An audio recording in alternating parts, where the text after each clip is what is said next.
आप में से बहुत से लोगों ने एक फिल्म देखी होगी, तारे जमीन पर।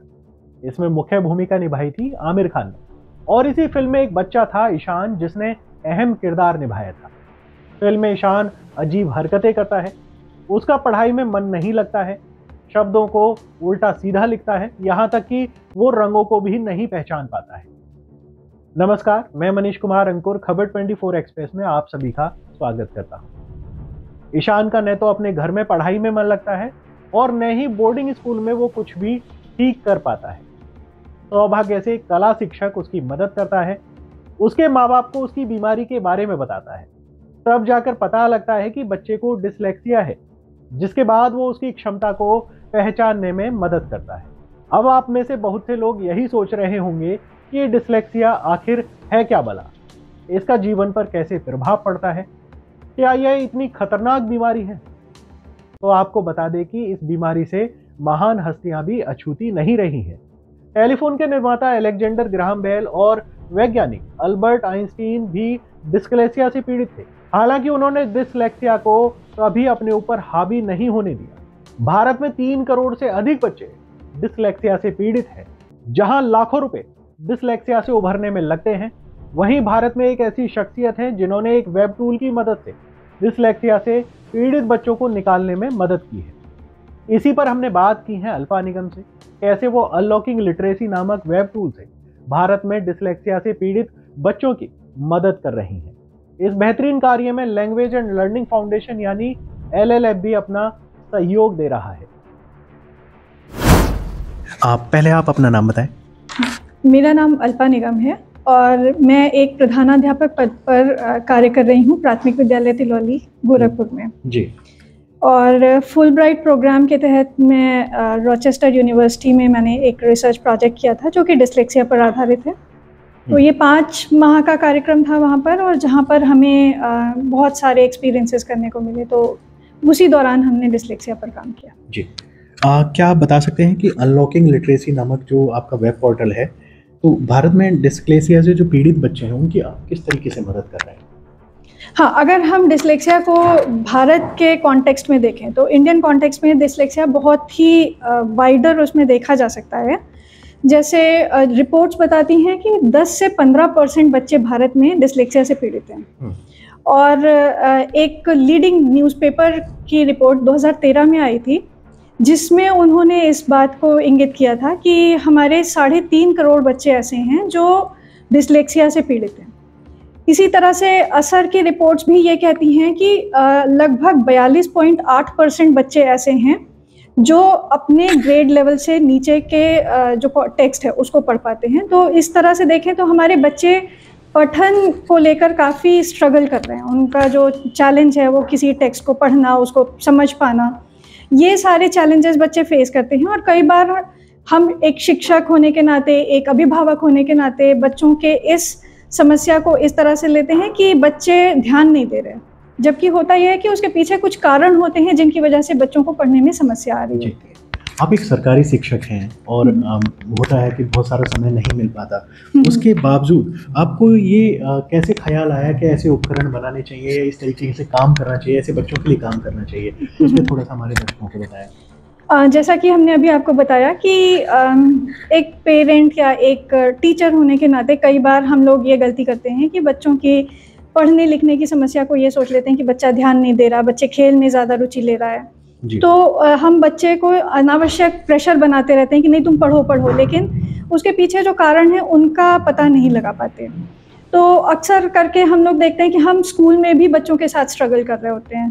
तो ज़रूरत ये थी कि हम टीचर्स तक ये एक अवेयरनेस, ये एक जानकारी लाएं कि नहीं, बच्चे में समस्या इस बात की नहीं कि बच्चा खेल रहा है इसलिए ध्यान नहीं दे रहा है, कहीं ना कहीं बच्चे को सीखने में, समझने में दिक्कत आ रही है। तो उसको एड्रेस करना बहुत ज़रूरी था और इसी चीज़ ने हमको मोटिवेट किया, क्योंकि हम गवर्नमेंट स्कूल में पढ़ाते हैं, हमारे पास भी ऐसे बच्चे आते हैं जिनके पेरेंट्स साक्षर नहीं हैं, कई बार ऐसे भी बच्चे आते हैं जो फर्स्ट जनरेशन लर्नर्स हैं। तो इन बच्चों को हम कैसे डील करें? और अगर हम डिसलेक्सिया की बात करें तो एक प्रॉपर जो टेस्ट है डिसलेक्सिया का इंडिया में, अमूमन प्रॉपर डायग्नोसिस के लिए 39,000 से 45,000 तक रुपए खर्च होते हैं। तो जो बच्चे हमारे पास आ रहे हैं वो इन टेस्ट को कर पाएँ, इन टेस्ट को ले पाएँ, ये थोड़ा सा मुश्किल है उनके लिए।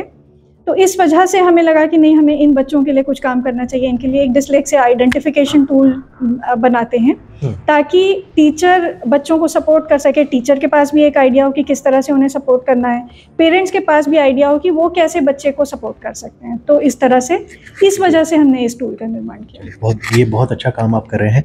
इसके अलावा मेरा जो अगला जो सवाल है यह है कि जो भारत में बहुत से बच्चे, जिसके लिए कैसे पहचाना जा सकता है बच्चों में अगर मतलब इस तरीके से कोई प्रॉब्लम फेस हो रही है? जैसे हमने अभी आपको आंकड़े बताए कि भारत में डिसलेक्सिया किस हद तक बच्चों में है और हम उसको मिस इंटरप्रेट कई बार करते हैं।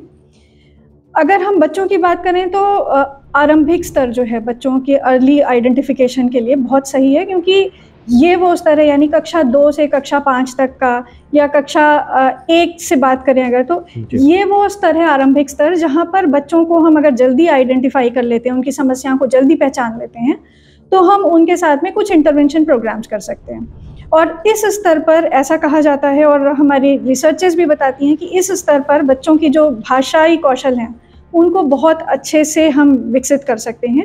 और ये वो चरण है जहाँ पर उनके आधारभूत कौशलों को हम बहुत बेहतर तरीके से विकसित कर सकते हैं। तो अगर हम उनको अर्ली स्टेजेस में आइडेंटिफाई कर लेते हैं, उनके साथ समय पर इंटरवेंशन प्रोग्राम्स चालू कर देते हैं, तो कहीं ना कहीं वो बच्चे जो शिक्षा की धारा से थोड़ा सा लैग कर रहे हैं, थोड़ा सा पीछे हैं, तो उनको सहयोग प्रदान करने में, उनके साथ काम करने में थोड़ी सी सहूलियत होती है। बिल्कुल। आपने जैसे बताया कि जो इलाज है इसका वो बहुत ज़्यादा महंगा है, और आप दूसरी तरफ आप बता रही हैं कि जो आप ट्रेनिंग दे रही हैं, जो आपका प्रोग्राम जो कर रही हैं, ये बहुत सस्ता है। तो ये किस तरीके से आपने बनाया, क्योंकि इलाज इतना महंगा होने के बावजूद भी इसे सस्ता कैसे किया आपने? एक्चुअली हम पिछले 8-10 सालों से भाषा के क्षेत्र में काम कर रहे हैं जी। और इस क्षेत्र में काम करते हुए मेरा खुद का अनुभव ये हुआ कि बच्चों को कुछ ऐसे लिटरेसी एरियाज़ हैं, कुछ ऐसे साक्षरता के क्षेत्र हैं जहाँ बच्चे समस्या महसूस करते हैं। तो अगर हम उन समस्याओं को केटर करते हैं, उन प्रश्नों को, उन चीज़ों को ध्यान में रखकर बच्चों के साथ कार्य करते हैं, तो हम उनको आइडेंटिफाई कर पाते हैं। तो इसी तरह से हमने अपना जो टूल बनाया उसमें हमने 11 लिटरेसी एरियाज़ को शामिल किया है। और इन लिटरेसी एरियाज़ में जो हमारे इंडिकेटर्स होते हैं, यानी जो संकेतक हैं कि हम बच्चे की पहचान कर सकते हैं कि बच्चे को इस क्षेत्र में दिक्कत आ रही है, उन संकेतकों को हमने उन लिटरेसी एरियाज़ में रखा है। और ये इतना इजी टू यूज़ है टीचर्स के लिए, इसमें यूज़र फ्रेंडलीनेस है बहुत ज़्यादा, कि टीचर्स जब चाहें, जहाँ चाहें उसको यूज़ कर सकते हैं। वेब बेस्ड टूल है ये, और इस टूल की एक खासियत ये भी है कि ये ऑटोमेटिक रिपोर्ट जनरेट करता है। जैसे 11 लिटरेसी एरियाज़ पे जब टीचर्स ने आइडेंटिफाई किया कि बच्चे को ये प्रॉब्लम है, ऑब्जर्वेशन किया बच्चे का, क्योंकि ये जितने भी आइटम्स हैं वो सारे ऑब्जर्वेबल बिहेवियर है, तो उनको टिक मार्क करके टीचर आगे बढ़ते हैं। जैसे ही सबमिट करते हैं उसमें एक रिपोर्ट जनरेट होती है ऑटोमेटिकली, और वो रिपोर्ट बताती है कि बच्चा लो रिस्क पे है, मॉडरेट रिस्क पे है या हाई रिस्क पे है। तो उसके आधार पर प्रॉब्लमैटिक एरियाज़ निकल कर आते हैं, और उन प्रॉब्लमैटिक एरियाज़ के आधार पर कुछ सजेस्टिव एक्टिविटीज़ हैं टीचर्स के लिए। तो एक कंप्लीट पैकेज है ये, टीचर्स के लिए भी, बच्चे के लिए भी, और बच्चों के पेरेंट्स के लिए भी। जो डिस्लेक्सिया है, इसमें हमने एक मूवी देखी थी तारे ज़मीन पर। उसमें दिखाया गया था कि बच्चा जो है वो शब्दों को नहीं पहचान पाता, रंग नहीं बता पाता, वो बहुत सारी चीज़ें हैं। तो जो आपका टूल है वो किस तरीके से मदद करता है जिससे कि बच्चा मतलब इस तरीके जो प्रॉब्लम फेस कर रहा है, ये क्योंकि बहुत बड़ी प्रॉब्लम है, ऐसे में बच्चे का मजाक भी बनाया जाता है, जो टीचर्स हैं बच्चे को डांटती हैं, मतलब बच्चा डिप्रेशन में भी चला जाता है। एक छोटा सा बच्चा डिप्रेशन में चला जाए, लेकिन आपका जो टूल है इसको समझने में मदद कर रहा है। तो आप हमारे दर्शकों को बताएं किस तरीके से मदद करता है ये? बिल्कुल, जैसा कि हमने बताया कि इसमें 11 लिटरेसी एरियाज़ को फोकस किया गया है, जैसे कि रीडिंग है, लिसनिंग है, स्पीकिंग है, कॉम्प्रिहेंशन है, फ्लुएंसी है, फिर कॉन्टेक्स्ट एंड मीनिंग मेकिंग है, फोनोलॉजिकल अवेयरनेस है, या हम बात करें डिकोडिंग की, तो इन सारे कौशलों को लेकर आइटम्स तैयार किए गए हैं, और इन्हीं सारे एरियाज़ को लेकर एक्टिविटीज़ भी हैं। तो अब अगर किसी बच्चे को फोनोलॉजिकल अवेयरनेस में मान लीजिए दिक्कत है, हमने टेस्ट किया बच्चे का और हमें प्रॉब्लमैटिक एरिया निकल कर आया फोनोलॉजिकल अवेयरनेस, तो वहाँ निश्चित तौर पर ये हम कह सकते हैं कि बच्चे को भाषाई जो भी टेक्स्ट उसके सामने आया, जो भी बात कही गई, वहाँ पर उसे साउंड्स के साथ काम करने में दिक्कत है, वो मैनिपुलेट नहीं कर पा रहा है साउंड्स को पहचान नहीं पा रहा है कि कौन सी साउंड है। तो टीचर के लिए ये आइडिया है कि वो फोनोलॉजिकल अवेयरनेस की जो एक्टिविटीज़ हैं, उन एक्टिविटीज़ को लेकर बच्चों के साथ में यूज़ करें। तो वहाँ पर बच्चों के लिए बहुत सारी चीज़ें हैं, टीचर के लिए बहुत सारी चीज़ें हैं, और जब एक बच्चे को थोड़ी सी भी सफलता मिलती है ना, तो वो कक्षा में आना पसंद करता है, वो सीखना पसंद करता है और उसको कक्षा में रुचि बढ़ती है। और इन सारी चीज़ों के साथ बच्चे का आत्मविश्वास बढ़ता है, सेल्फ एस्टीम बढ़ती है, और साथ ही साथ बच्चा बेहतर ढंग से कम्युनिकेट करना सीखता है। तो मेरे ख्याल से अगर बच्चे के अंदर ये सारे चीज़ें आएंगी तो बच्चा खुद को सोशली स्ट्रांग महसूस करेगा, इमोशनली स्ट्रांग महसूस करेगा, तो ये हेल्प करेगा बच्चे को। बिल्कुल, बहुत अच्छी बात है, आपने बहुत शानदार कार्य आप कर रहे हैं। जब आप रोचेस्टर विश्वविद्यालय में थे तो वहाँ बिताए गए समय से आपको अधिक सीखने और एक उपकरण का परीक्षण करने में मदद मिली जो डिस्लेक्सिया से पीड़ित लोगों की मदद करता है। जैसे कि राजस्थान के इमरान खान के साथ आपका सहयोग ने इस प्रक्रिया को कैसे किया, क्या भूमिका निभाई, उसके बारे में थोड़ा सा आप हमें बताएं। हाँ बिल्कुल, जैसे जब हम फुलब्राइट कार्यक्रम के दौरान रॉचेस्टर यूनिवर्सिटी में थे तो यूनिवर्सिटी में भी बहुत कुछ सीखने को मिला। जैसे वहाँ पर इस रिसर्च प्रोजेक्ट को करने के लिए हमें एक एडवाइज़र दिए गए थे जिन्होंने लगातार हमें सहयोग किया। इसके साथ साथ वहाँ पर कुछ ऑडिट कोर्सेज थे जिसमें बहुत सारे रीडिंग मटेरियल्स थे, और ये सारी चीज़ें हमारे एक्सपर्टीज़ को ध्यान में रखते हुए थी। जैसे मेरा रिसर्च प्रोजेक्ट डिस्लेक्सिया पे थे तो हमारे पास ऑडिट कोर्सेज थे वो अप्लाइड बिहेवियर एनालिसिस से रिलेटेड थे। इसी तरह से फैकल्टी ने रोचेस्टर यूनिवर्सिटी में हमें बहुत सपोर्ट किया। सेमिनार्स और कॉन्फ्रेंसेस होते थे जिनके थ्रू हमारा कैपेसिटी बिल्डिंग हुई, और रिसर्च प्रोजेक्ट के दौरान ही हमारी जो कल्चरल एक्सचेंज था या स्कूल साइट विजिट थी, इन सारी चीज़ों ने हम लोगों को एक इंसाइट दी कि हमें किस तरह से काम को आगे लेकर जाना है। बात करते हैं हमारे वेब बेस्ड टूल की, तो हमने इसको एक पेन पेपर बेस्ड टूल बनाया था। पेन पेपर बेस्ड टूल को जब हमने अपने शिक्षकों के साथ साझा किया, उन्होंने इसको अपने क्लासरूम में ट्राई आउट किया, तो उन्होंने बताया कि मैम इसको करने में हमें 1 से 1.5 घंटे का समय एक बच्चे में जा रहा है, क्योंकि उन्हें उसे पढ़कर टिक मार्क करना था, फिर रिपोर्ट जो अभी ऑटोमेटिकली जनरेट हो रही है वो उन्हें कैलकुलेशन से करनी होती थी, तो ये थोड़ा सा हैसल था। तभी हमने इमरान जी, जो मोहम्मद इमरान खान हैं राजस्थान के, तो उनसे हमने डिस्कस किया। वो कोडिंग पार्ट उनका बहुत अच्छा है, उन्होंने अभी तक 150 से ज़्यादा एजुकेशनल ऐप्स बनाई हैं। तो हम लोगों ने ऐसे डिस्कस किया वहाँ पर, तो उन्होंने अपनी टेक्निकल जो एक्सपर्टीज़ थी वो अपने इस पेन पेपर टूल पे लगाई, और उन्होंने इसको एक वेब बेस्ड टूल बनाया जो कि अब बहुत सुविधाजनक हो गया है यूज़ करना। इसमें आपको हाइपरलिंक्ड एक्टिविटीज़ मिलेंगी, इसमें आपको ऑटोमेटिक रिपोर्ट मिलेगी, तो टीचर को कुछ करना नहीं है। और फिर हमने जब ये टीचर्स के बीच में दिया तो उन्होंने बताया कि अब मैम इसमें एक बच्चे में 10 से 15 मिनट का समय लग रहा है, जो कि करने लायक है और हम इसको कर सकते हैं। तो ये सपोर्ट काफ़ी मायने रखता है कि ऐसा ना हो कि हम पेन पेपर टूल दे रहे हैं और फिर वो कहीं ना कहीं अलमारियों में बंद हो जा रहा है, क्योंकि टीचर्स उसके साथ कंफर्टेबल नहीं होंगे। पर इसमें ईज़ ऑफ एक्सेस है, यूज़र फ्रेंडली है, और ये बहुत जल्दी काम कर रहा है। तो इस वजह से उनका सहयोग बहुत ही क्रूशियल था इस टूल को बनाने में। तो थैंक्स टू मोहम्मद इमरान खान जी। चलिए, बहुत बढ़िया है, आपने बहुत शानदार टूल बनाया है। जो लैंग्वेज एंड लर्निंग फाउंडेशन यानी कि LLF है, इसमें डॉक्टर धीर झिंगरन और आपका किस तरीके से सहयोग रहा है, कैसे आप लोग मिले हैं, किस तरीके से आप काम कर रहे हैं, वो थोड़ा सा आप हमारे दर्शकों को बताएं। लैंग्वेज एंड लर्निंग फाउंडेशन और डॉक्टर धीर झिंगरन जी के साथ में मेरा जो संबंध है वो 2015 से है जी। 2015 में मैंने लैंग्वेज एंड लर्निंग फाउंडेशन का प्रारंभिक भाषा शिक्षण कोर्स, जो कि 9 माह का कोर्स था, वो किया था। और उसी कोर्स के दौरान, हालांकि चीज़ें हम बहुत पहले से करते आ रहे थे, लेकिन एक सही दिशा में किस तरह से काम करना है उस कोर्स के दौरान पता चला, और वहीं से हमें एक कह सकते हैं दिशा मिली कि हमें किस डायरेक्शन में काम करना है। तो ये तो वहाँ से हमें दिशा मिली। इसके बाद लगातार डॉक्टर धीर झिंगरन जी के साथ में कांटेक्ट रहा, और LLF के साथ भी कांटेक्ट रहा। जैसे श्वेता जी से हम जब टूल बना रहे थे तो इनिशियल स्टेज पे हमने श्वेता जी से बातचीत करके टूल के बारे में चर्चा की कि ये एरियाज़ हम कवर कर रहे हैं। फिर LLF टीम के साथ में कोऑर्डिनेट करते हुए काम किया। तो जो उनके जो सजेशंस आए उनको हमने इस टूल में इनकॉर्पोरेट किया। उसने हमारे टूल को बेहतर बनाने में मदद की और साथ ही साथ जो एरियाज जिन पे हमें काम करना है उनको आइडेंटिफाई करने में मदद दी। तो LLF के साथ जो मेरा सफ़र था, यानी लैंग्वेज एंड लर्निंग फाउंडेशन के साथ, वो मेरा सफ़र 2015 में आरंभ हुआ जब मैंने यहाँ से 9 माह का प्रारंभिक भाषा शिक्षण कोर्स किया। उस कोर्स के दौरान ही डॉक्टर धीर झिंगन जी से बहुत सारे इनपुट्स मिले, उनका सहयोग मिला और मुझे ये पता चला कि किन लिटरेसी एरियाज़ को फोकस करके काम करना है, क्योंकि जिस दिशा में हम काम कर रहे थे, काम तो पहले से कर रहे थे, लेकिन एक डायरेक्शन आपको मिल जाता है तो आप बेहतर ढंग से कार्य कर पाते हैं। तो वो दिशा, वो मार्गदर्शन हमें लैंग्वेज एंड लर्निंग फाउंडेशन के कोर्स और डॉक्टर धीर झिंगन जी से मिला।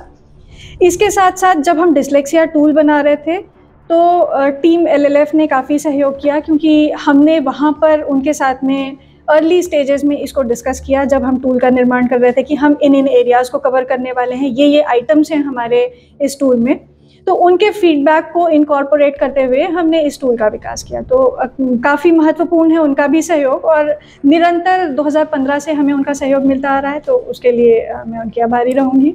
चलिए, बहुत बढ़िया बात है। इसके अलावा मेरा जो अगला सवाल है, और ये महत्वपूर्ण है क्योंकि जो आपका अनलॉकिंग लिटरेसी नामक का जो वेब टूल है, ये किस तरीके से काम करता है, इसको कैसे किया जा सकता है, मतलब अगर कोई इस्तेमाल करना चाहे तो किस तरीके से इसमें लॉगिन किया जा सकता है, कैसे कोई यूज़ करे, इसके बारे में हमारे दर्शकों को बताएं थोड़ा।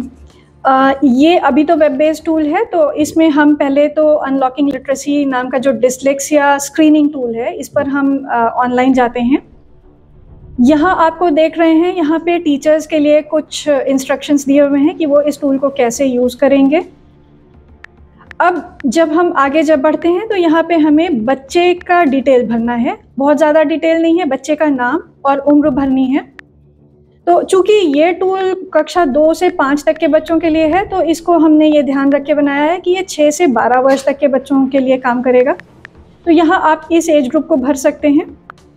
जैसे ही हमने ये एज ग्रुप भरा इसमें, तो हम इसके बाद आगे बढ़ेंगे, स्टार्ट स्क्रीनिंग आएगा। इसमें हम जब आगे बढ़ेंगे तो हमें 11 एरियाज़ दिखाई देंगे। बच्चे का ऑब्जर्वेशन करने के बाद प्रत्येक जो एरिया है उसको हम टिक करते जाएंगे जहाँ जहाँ उसको समस्या आ रही है। हमने देखे यहाँ पर कुछ एरियाज़ को टिक किया है, हम इसको फाइनली सबमिट करेंगे। जब हम फाइनली सबमिट कर रहे हैं तो यहाँ आप देख पा रहे हैं कि एक ऑटोमेटिक रिपोर्ट जनरेट होती है जो दिखाती है कि बच्चा लो रिस्क पे है, कि हाई रिस्क पे है या मॉडरेट रिस्क पे है। अब इस रिपोर्ट के साथ साथ हमें बच्चे के प्रॉब्लमैटिक एरियाज़ भी सामने दिखाई दे रहे हैं कि बच्चे को किस किस एरिया में समस्या है। जो भी प्रॉब्लमैटिक एरिया है उसी के साथ ही आपको लिंक्ड एक्टिविटीज़ है, जैसे यहाँ पे लिंक टू ओपन एक्टिविटी है, तो आप ओपन करेंगे एक्टिविटी को, वहाँ से आप एक्टिविटी देख सकते हैं। इन एक्टिविटीज़ को टीचर्स बच्चों के साथ यूज़ करेंगे। फिर इसी में रिपोर्ट को डाउनलोड करने का भी एक ऑप्शन है, तो आप बच्चे का रिपोर्ट को डाउनलोड कर सकते हैं। अब एक मेन फीचर, हम इसको कक्षा में कैसे यूज़ करेंगे, हम बेसलाइन सर्वे बच्चों का करेंगे पहले दिन, बच्चे की रिपोर्ट को डाउनलोड कर लेंगे। फिर ये जो एक्टिविटीज़ हैं, बच्चे को जिस एरिया में डिफ़िकल्टी है, यानी मान लीजिए बच्चे को रीडिंग और लिसनिंग में प्रॉब्लम आ रही है, तो हम बच्चे को उससे रिलेटेड एक्टिविटीज़ करवाएंगे जो यहाँ पर लिंक्ड है। 3 महीने तक हम उसके साथ में उन गतिविधियों का प्रयोग करेंगे और उसके बाद हम फिर से एक टेस्ट लेंगे और दोनों की रिपोर्ट्स को डाउनलोड करके हम जो है कंपैरिजन करेंगे कि क्या बच्चे में कोई सुधार हो रहा है, क्या बच्चे में हम जो भी इंटरवेंशन प्रोग्राम कर रहे हैं उससे कोई उसको लाभ होता दिख रहा है। अगर हाँ, तो हम इसी प्रोग्राम को आगे चलाते रहेंगे। अगर नहीं, तो हम बच्चे के पेरेंट्स के साथ में संपर्क करके उनसे कहेंगे कि वो प्रॉपर डायग्नोसिस की तरफ जाएं।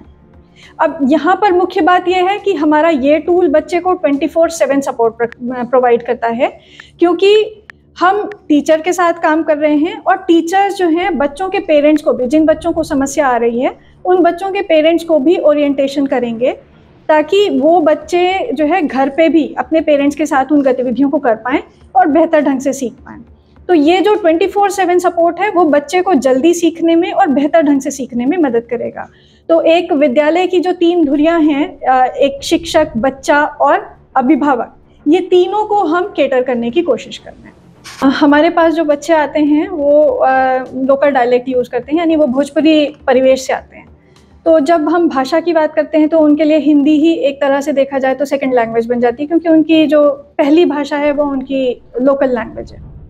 तो उस दौरान उनके प्रोनाउंसिएशन में, उनके उच्चारण में दिक्कतें होती थीं। फिर उनको जब हम डायरेक्टली हिंदी से बातचीत करते थे, डायरेक्टली हिंदी सिखाने की कोशिश करते थे, तो कहीं ना कहीं उनके अंदर की जो मौलिकता थी वो छुपती हुई नज़र आती थी। तो उसको एक नया आयाम देने के लिए हमने अपनी विद्यालय में भाषा के लिए लैंग्वेज लैब की स्थापना की, और इस लैंग्वेज लैब से हम बच्चों के भाषाई कौशलों को विकसित कर पाए। बच्चे प्रोफिशिएंट स्पीकर्स बन पाए, वो स्टोरी टेलिंग कर पाते हैं अच्छे से।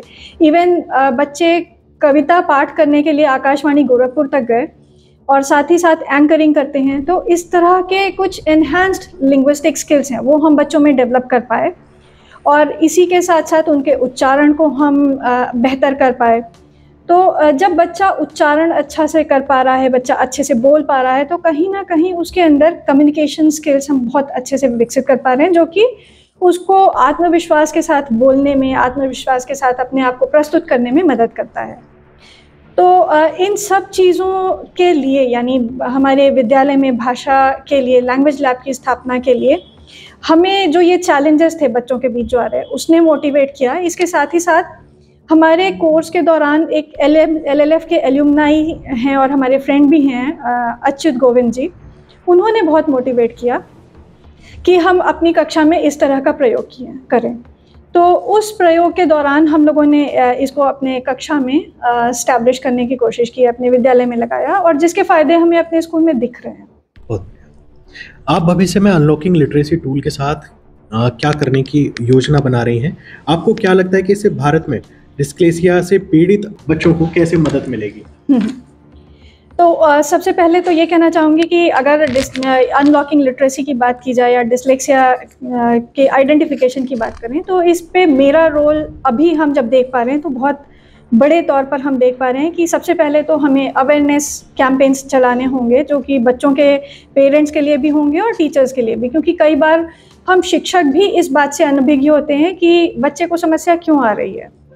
इसके साथ साथ हमने जो भी अब तक सीखा है, वो चाहे लैंग्वेज एंड लर्निंग फाउंडेशन से सीखा हो या रॉचेस्टर यूनिवर्सिटी से सीखा हो या हमारे अब तक के अनुभवों से, हम उस लर्निंग को अपने शिक्षकों के साथ साझा करेंगे।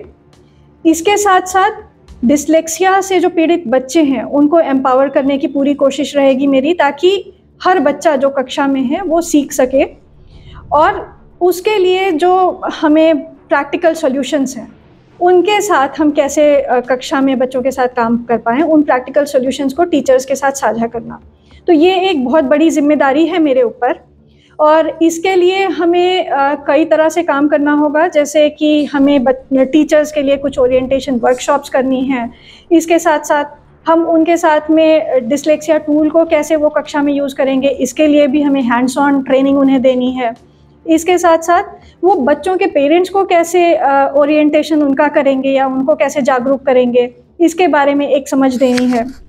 तो इस तरह से अगर हम देखें तो हमें 3-4 फेजेस में काम करना है, जिसमें पहला फेज़ हमारा ये होगा कि हम बच्चों की स्क्रीनिंग करें। स्क्रीनिंग के बाद हमें जो रिपोर्ट्स आ रही हैं, जो रिजल्ट्स आ रहे हैं, हम उनको किस तरह से इंटरप्रेट करते हैं, उनकी एनालिसिस किस तरह से करते हैं, और फिर उसके आधार पर हम जो इंटरवेंशन प्रोग्राम्स बच्चों के लिए करने जा रहे हैं या इंटरवेंशन एक्टिविटीज़ हम बच्चों के साथ यूज़ करने वाले हैं, तो वो चीज़ें हमें देखनी होंगी। इसके बाद जो मेन काम ये आता है कि जो हमारे शिक्षक बच्चों के साथ इस टूल्स को यूज़ करेंगे, वो जो फीडबैक देंगे, तो हम अपने इस टूल में नियमित तौर पर इसका परिमार्जन कर सकें, इसको इम्प्रूव कर सकें, ताकि हर तरीके से बच्चों के बीच जा सके और हम इसको बेहतर कर सकें। तो ये हमारा फीडबैक कलेक्शन और इसका इम्प्रूवमेंट, ये हमारा रेगुलर बेसिस पे काम चलने वाला है। अब अगर हम बात करते हैं हमारे फ्यूचर प्लान्स की, तो अगर हम फ्यूचर प्लान्स की बात करें तो सबसे पहले तो हमें पेरेंट्स और टीचर्स के लिए अवेयरनेस कैंपेन्स शुरू करने हैं, ताकि हम ये इंश्योर कर सकें कि हम कैसे बच्चे को 24/7 सपोर्ट दे पा रहे हैं। इसके साथ साथ हमें इसका स्केल इम्प्लीमेंटेशन करना है, यानी कि टीचर्स के ओरिएंटेशन करने हैं। इसके साथ साथ ट्रेनिंग्स और वेबिनार्स, जिसके माध्यम से हम अपने इस टूल की रीच को बढ़ा सकें। और दूसरे स्कूलों के साथ हम कैसे कोलैबोरेट कर पाते हैं, ये भी हमें हमारी फ्यूचर प्लानिंग्स में है कि हम ज़्यादा से ज़्यादा इसकी रीच बढ़ा सकें, क्योंकि जैसा हमने बताया कि एक प्रॉपर डिसलेक्सिया डायग्नोसिस के लिए बहुत पैसे खर्च करने होते हैं, और कई बार सरकारी स्कूल के बच्चों को अगर हम छोड़ दें तो प्राइवेट स्कूल के बच्चों के पास भी इतने संसाधन नहीं होते या इतनी अवेयरनेस नहीं होती। तो इस तरह से हमें ये अवेयरनेस लोगों में लानी है कि डिसलेक्सिया सचमुच एक गंभीर बीमारी इसलिए साबित हो सकती है कि अगर बच्चा पढ़ने के कौशल विकसित नहीं कर पा रहा है, अगर भाषाई कौशलों में दक्ष नहीं हो पा रहा है, तो उसके जो बाकी के विषय हैं वो उनमें पिछड़ता जाता है, और धीरे धीरे ये पिछड़ापन उसको स्कूल से दूरी बनाने के लिए मजबूर कर देता है। और अगर हम सरकारी स्कूलों की बात करें तो कई बार बच्चे ड्रॉप आउट हो जाते हैं। तो इस समस्या से निजात पाने के लिए ज़रूरी है कि आरंभिक स्तर पर हम उनकी उन ज़रूरतों को पूरा कर पाएँ जिसके वो सचमुच हकदार हैं। आप सच में बहुत ही अद्भुत और बहुत शानदार कार्य कर रहे हैं और इसके बधाई के पात्र हैं आप। हमारी शुभकामना आपके साथ है, एलएलएफ के साथ हमारी शुभकामना है। हम चाहेंगे कि जो आपका प्रोग्राम है बहुत आगे तक बढ़े, बहुत अच्छा बढ़े, पूरे देश विदेश में नाम करे, और हमारे देश को सच में इसकी बहुत ज़रूरत है आपके प्रोग्राम की। तो आपको बहुत बहुत शुभकामनाएं। इसके अलावा आप हमारे दर्शकों से कुछ कहना चाहें जो सवाल है, क्योंकि आपको भी थोड़ा सा लेट हो रहा है, और बहुत बहुत शुक्रिया कि आपने हमें समय दिया है। तो आप प्लीज़ हमारे दर्शकों को कुछ बताएं। दर्शकों से मैं यही कहना चाहूँगी कि अगर आपके बच्चे पढ़ने में रुचि नहीं ले पा रहे हैं या उनको रीडिंग में कहीं कोई प्रॉब्लम आ रही है, तो आप ये कतई मत समझें कि बच्चा पढ़ने में ध्यान नहीं दे रहा है। आप उसके पीछे छुपे कारणों को जानने की कोशिश करें, क्योंकि कई बार हम अभिभावक होने के नाते, शिक्षक होने के नाते ये समझ नहीं पाते और हम बच्चे के साथ अन्याय करते हैं, उसके ऊपर जोर डालते नहीं पढ़ो, पर कहीं ना कहीं शायद बच्चा कोई समस्या फेस कर रहा होगा, कोई प्रॉब्लम आ रही होगी, तो उन कारणों को जानना चाहें और साथ ही साथ उन कारणों का निदान करने की कोशिश करें ताकि बच्चा बेहतर ढंग से सीख सके और हर बच्चा कक्षा में सीख पाए। इसके लिए हमें प्रयास करना होगा, क्योंकि हम शिक्षक हैं। मेरी कोशिश ये रहनी चाहिए कि हर बच्चा कक्षा में आगे बढ़े, हर बच्चा सीखे और हर बच्चा बेहतर कल के लिए तैयार हो। चलिए, धन्यवाद, बहुत बहुत शुक्रिया। Thank you.